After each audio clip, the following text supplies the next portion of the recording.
ഈശോയിലേറെ സ്നേഹിക്കപ്പെട്ടവരെ, യോഹന്നാന്റെ സുവിശേഷം 15-ാം അധ്യായം 1 മുതൽ 10 വരെയുള്ള തിരുവചനങ്ങൾ നമ്മൾ ധ്യാനിക്കുന്നു. ഞാൻ സാക്ഷാൽ മുന്തിരിച്ചെടിയും നിങ്ങൾ ശാഖകളുമാണ് എന്നുള്ള കർത്താവിൻ്റെ വചനമാണ് നമ്മൾ ഓർക്കുക. യോഹന്നാന്റെ സുവിശേഷത്തിൽ ഞാനാകുന്നു എന്നുള്ള ആ ആരംഭത്തോടെ കുറിക്കുന്ന വചനങ്ങൾ ദൈവത്വത്തെ വെളിപ്പെടുത്തുന്ന വചനങ്ങളാണ്.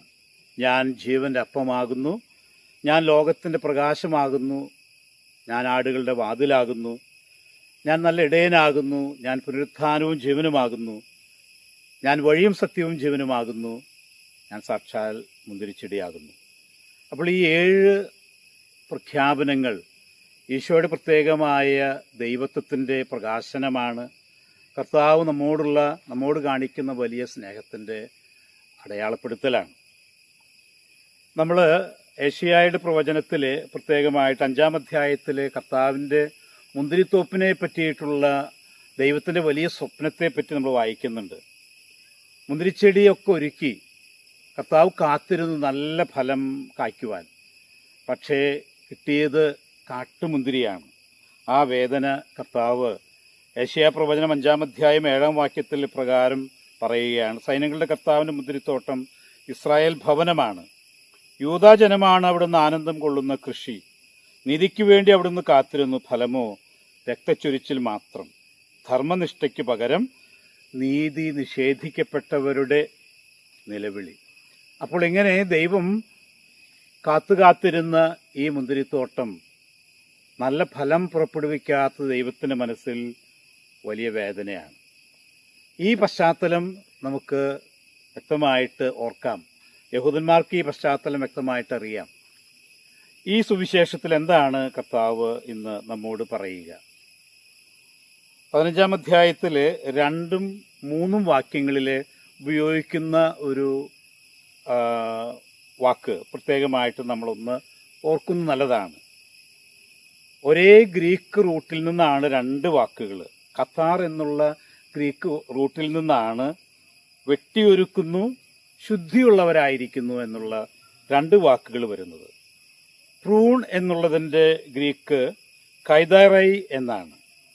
അതുപോലെ ക്ലീൻ എന്നുള്ളതിൻ്റെ ഗ്രീക്ക് കഥാറോയ് എന്നുള്ളതാണ്. ഇത് രണ്ടും ഒരേ റൂട്ടിൽ നിന്നാണ് വരുന്നത്. പ്രിയപ്പെട്ടവരെ, വലിയൊരു സത്യമാണ് ഇത് നമ്മളോട് പറയുന്നത് എന്നെനിക്ക് തോന്നുകയാണ്. വെട്ടിയൊരുക്കുന്നത് നമ്മെ ശുദ്ധിയാക്കാനാണ്. നാം ശുദ്ധിയാക്കപ്പെടുമ്പോൾ കർത്താവ് നമ്മളെ പ്രത്യേകമായ വിധത്തിൽ വെട്ടിയൊരുക്കുന്നു. ഇത് രണ്ടും പരസ്പരം ബന്ധപ്പെട്ടതാണ്. ഗ്രീക്ക് ഭാഷയിൽ അത് വ്യക്തമായിട്ട് ഈ വേർഡ് പ്ലേ പെട്ടെന്ന് തിരിച്ചറിയാൻ സാധിക്കും. പ്രിയപ്പെട്ടവരെ, നമ്മൾ രണ്ടാമത് ചിന്തിക്കുക, എന്നിൽ വസിക്കുവിൻ എന്ന് ഈശോ നൽകുന്ന ആഹ്വാനമാണ്. Remain with me, abide in me. എന്നിൽ വസിക്കുക, കൂടെ വസിക്കുക. ഈ അർത്ഥങ്ങളൊക്കെയാണ് നമ്മൾ കാണുക.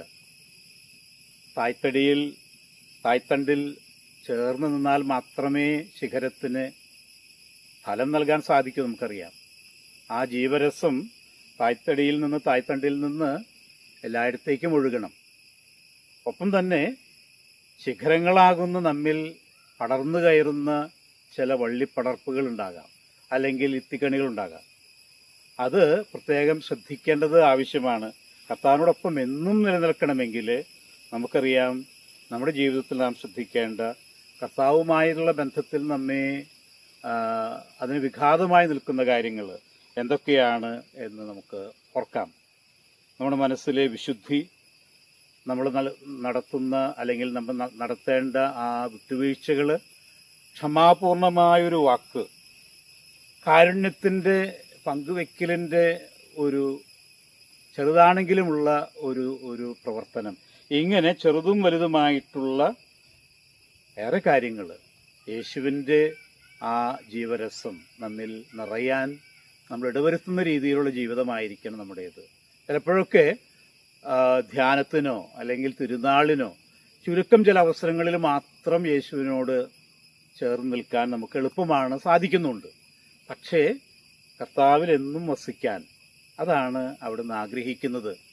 അതിനുള്ള വിളിയാണ് ഈശോ നമുക്ക് ഈ സുവിശേഷം വായിക്കുമ്പോൾ നമുക്ക് തരുന്നത് എന്ന് പ്രത്യേകമായിട്ട് നമുക്ക് ഇന്നോർക്കാം.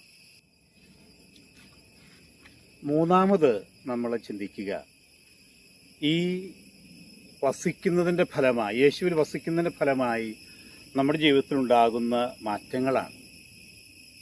കർത്താവിൽ വസിക്കുമ്പോൾ സ്വാഭാവികമായി നിന്റെ ജീവിതം ഫലദായകമാകും എന്ന് അവിടുന്ന് വ്യക്തമാക്കുകയാണ്.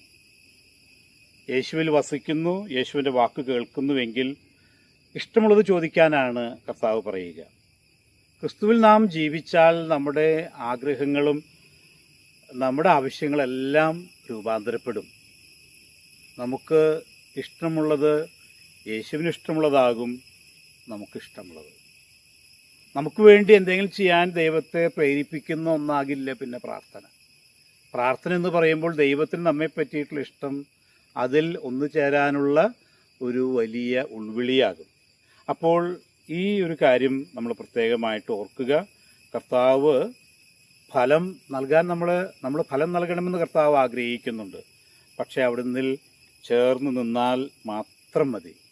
ഈശോയോട് എത്രമാത്രം നമ്മൾ ചേർന്ന് നിൽക്കുന്നുവോ അത്രമാത്രം നമുക്ക് വലിയ കൃപകളും അനുഗ്രഹങ്ങളും വിജയവും ഉണ്ടാകും എന്നുള്ളത് നമ്മൾ ഓർക്കുക.